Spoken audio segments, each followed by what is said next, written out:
అట్లాంటప్పుడు షర్మిల దగ్గరికి వాళ్ళేం రాలా, షర్మిలే వాళ్ళ దగ్గరికి బతిలాడుకుని చేరింది. చివరికి తెలంగాణలో వద్దు పొమ్మంటే ఆంధ్రాలోనైనా పనిచేస్తానయ్యా, నాకు ముందు మీ సభ్యత్వంగా ఉండు బాబు అని మొత్తుకుని ఈ పార్టీని మొయ్యలేకపోతున్నాను, అది విలీనం చేసేయాలి, ఖర్చు తగ్గుద్ది కదా.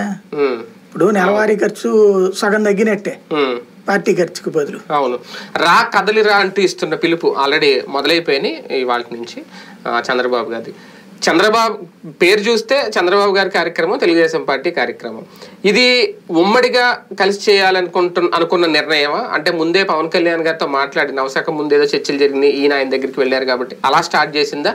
ఇక వారాహి లాంటి దాన్ని ముగించేసి కంప్లీట్గా క్లోజ్ చేసి రా కదలరా పేరుతోనే ఇంక ఎన్నికల వరకు, ఇది ఆల్మోస్ట్ షెడ్యూల్ కూడా ప్రకటించారు కదా, ఈ నెలాఖరు వరకు సాగబోతుందా?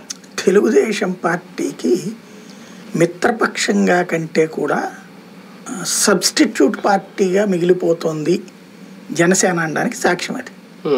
ఆత్మగౌరవం, ఆత్మాభిమానం, పౌరుషం, కాపుగా ఆత్మగౌరవం, ఇవన్నీ చాలా పెద్ద నినాదాలు చేసుకొచ్చినటువంటి పవన్ కళ్యాణ్ ఏ స్థాయికి దిగిపోయారంటే తన వారాయి వాహనం తీయడానికి చంద్రబాబు పర్మిషన్ తీసుకోవాల్సి వచ్చింది.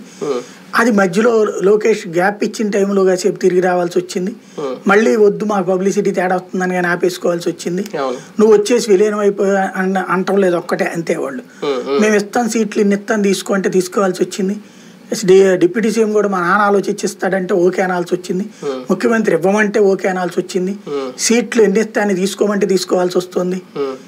ఓవరాల్ గా ఒక అస్తిత్వాన్ని, తన అస్తిత్వాన్ని తీసుకెళ్లి తెలుగుదేశం పార్టీలోకి తాకట్టు పెట్టుకున్నటువంటి స్థితి పవన్ కళ్యాణ్ అనడానికి సాక్ష్యం.